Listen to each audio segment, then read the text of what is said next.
Welcome back to the channel. Thank you so much for checking out this video. Wow, hope you're having a fantastic day. I swear with the WNBA, you just can't step away from your computer for a minute because crazy stuff happens. And we get to talk about the classiest of class acts, Sheryl Swoopes. These, I'm telling you, I'm starting to think her and Skip Bayless going back and forth with like, what is the most outrageous thing I can say about Caitlin Clark? And then the other one says, hold my beer. I got this. So, as a refresher, for those of you that don't know, and I won't do a deep dive, but just as an example, back on Gilbert Arenas' podcast around the time Caitlin Clark was setting the NCAA scoring record, Sheryl Swoopes, and I did a video about it then, went on this long rant about Caitlin Clark and now she's really not setting the record. And all she did was lie. And then she blatantly lied. She talked about how Caitlin takes 40 shots a game. Caitlin takes 20 shots a game. By the way, she led the nation in assists 3 years. She talked about how she made it, she didn't use the number 6, but the way she described it, she said, oh, she got a COVID year. And then she had another year, as if Caitlin played 6 years to set the record, right? She talked about how it wasn't fair because Caitlin played so much more. Well, Caitlin Clark actually set the record, which was previously held by Kelsey Plum, in fewer games than Kelsey Plum. So Sheryl Swoopes went on Gilbert Arenas and just blatantly lied, and over the top lies. I mean, these are easily fact checked. Of course, no one in the media called her out. People on YouTube called her out and people on Twitter called her out, but none of the sports media called her out. None of the media called her out for her blatant lies. Blatant lies. And it's not the only time, of course, where she's talked about Caitlin Clark, but now she's stepped in it and again. And as this person says here, at this point, we have to call this out. It's no longer a legend analyzing a current player and being generous. When you think about what I just said, she's always been like this. Sheryl Swoopes stating that the Fever would make the playoffs without Caitlin Clark and that Katie Lou is a more valuable player is pure spite. It was one thing to spread misinformation about her age, her stats, or her abilities translating into the W. That can maybe get chalked up to ignorance. Now, in there, we're in complete disagreement. Now, I will give you maybe talking about her abilities, maybe, because you can't fact check it. I think anyone who was saying that was just a liar. Me personally, I think they were lying or they know nothing about basketball because it was just ridiculous to watch Caitlin Clark play at Iowa and say her skills aren't going to translate to the WNBA. However, if we go back and we talk about her stats, no, I'm sorry. Her age and her stats, no. You are going on that podcast as an expert. You were a college basketball player. You played in the WNBA. It takes 2 seconds to look up Caitlin Clark's age and her stats at Iowa for you to talk about. And if you didn't and don't know them, you don't say she's played 6 years. Oh, that was the other thing. She said she was playing until she was 25. Caitlin Clark turned 22. Correct me in the comments if I'm off, but I believe it was January. Right? So she had just turned 22 when she set the record. And Sheryl Swoopes on that podcast said she was playing until she was 25. She was playing 6 years. She was taking 40 shots a game when Plum took 20 and all blah, blah, blah. She was 22. She played 4 years. She had another year. She could have crushed the record to the point of no one ever touching it. She took 20 shots a game, and she set the scoring record in fewer games than the person who held it, Kelsey Plum.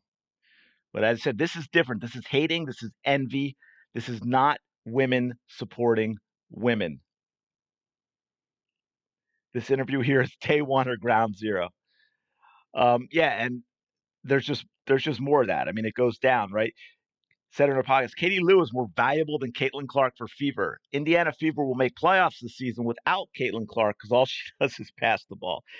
It's time for Swoopes to go back to using her medication. Sheryl Swoopes believes the Fever would make the playoffs without Caitlin Clark, which is why Angel Reese is her Rookie of the Year. Last year, the Fever did not make the playoffs. They were 5 games behind 8th. They are now ranked 7th, and they have one of the easiest remaining schedules of any WNBA team. We'll talk about that in another video because I'm not so sure about that. Sheryl Swoopes when it comes to saying dumb stuff about Caitlin Clark. Yeah, absolutely. Being a great basketball player doesn't mean you can be a good analyst. Sheryl Swoopes is effing useless and blinded by hate. Katie Lou averages 5.4 points, 2.5 rebounds, 1.5 assists, while shooting 38% from the field. And we will listen to this blip. This does not have all of I don't know if in here, but we will listen to this bit because it's the only bit that I can find at the moment. But to be clear, the Indiana Fever won 13 games last year, and they've already won 11. The Sky actually have a worse record because she has to bring up Angel Reese in this. The Sky have a worse record than they did last year. And for all the crazy people who are going to come in the comments, I'm only bringing up Angel Reese because Sheryl Swoopes had to do that. But let's not forget who she's talking about when she says the Fever make the playoffs without Caitlin Clark.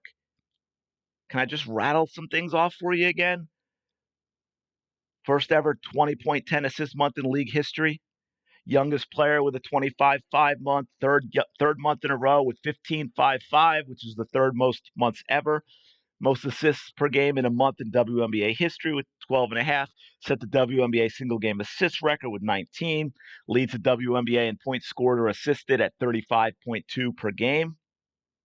Recorded the first ever rookie triple-double while beating the number 1 team in the league. She recorded the first player to record 4 consecutive 13-plus assist game. She recorded a stat line no one else has ever done with her 29, 5, 13, 5, and 3. Sorry, that's 29 points, 5 rebounds, 13 assists, 5 steals, 3 blocks.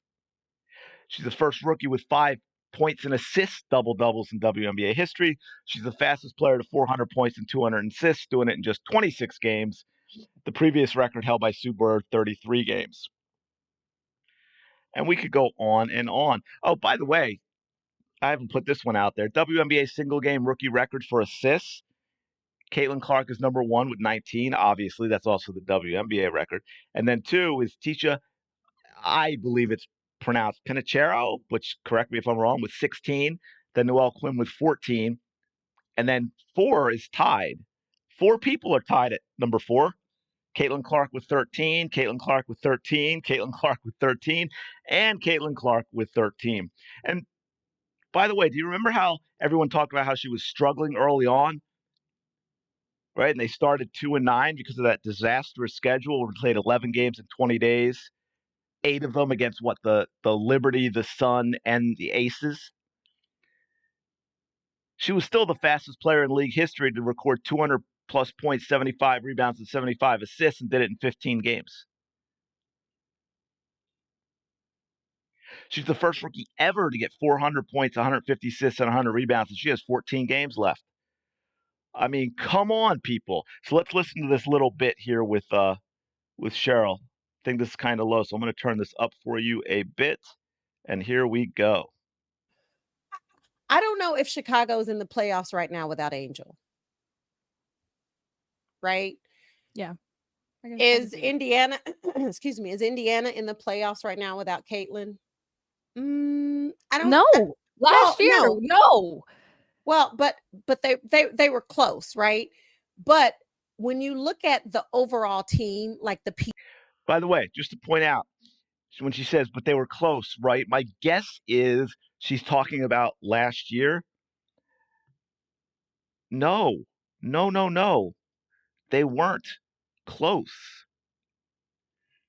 They weren't close last year. They won 13 games last year. I mean, that's ridiculous to say that they were close. I have no idea where she got that.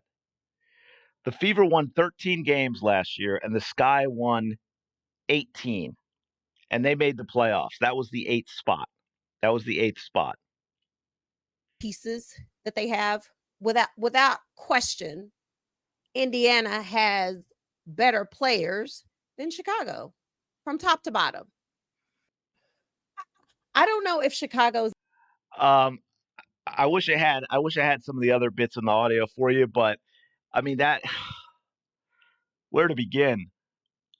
I mean, I guess I already did. I guess I covered it with all those stats, but that is, and you know what this reminded me of? There was so many of the comments, the absurdities, and like someone went off about the toxic Caitlin Clark fan base and how nasty they were to Asia Wilson and all blah blah blah.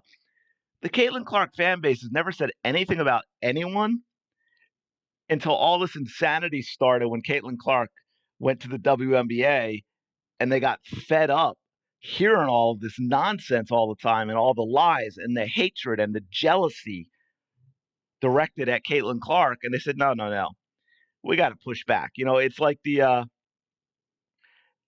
the one person here said at the top where he said, we have to call this out. This is getting absolutely ridiculous. And he's right. I mean, I've got another video I want to do that I haven't gotten to that has Skip Bayless saying some more absurd stuff. Although Keyshawn Johnson is worse, and then Andrea Carter with more of her nonsense, and it just it just goes on and on. And look, if I can find it, or if you know, please put it in the comments below. I mean, so many people are saying this. That's why, and there's obviously a podcast, so it can be found, but I have not found the Katie Lou part. So I'll have to see if I can find this Queens of the Court.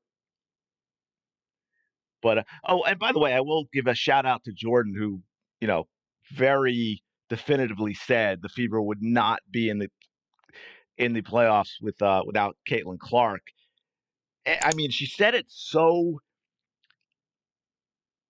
sure of herself, so definitive about it, so like this is it. It really felt like she thought that's where Sheryl Swoopes was going, right? So she's backing her up. She figured Sheryl Swoopes is going to no, they wouldn't make the playoffs without Caitlin Clark. She's like, no, they would. And then Sheryl Swoopes 180 the other way into insanity land.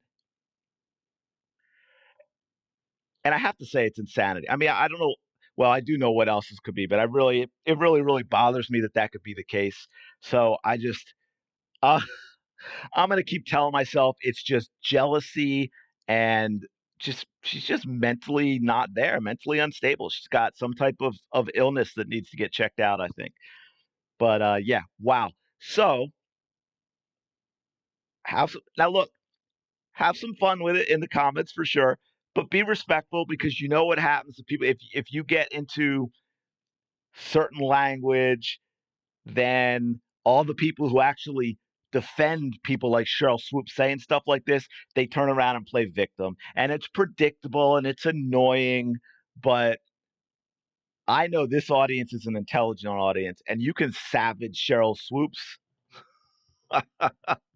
without giving the other side their victimhood. I don't even know what to say. Their victimhood card, I guess. But let me know your thoughts in the comments below. Don't forget to like and subscribe if you're enjoying the content. I really do appreciate it.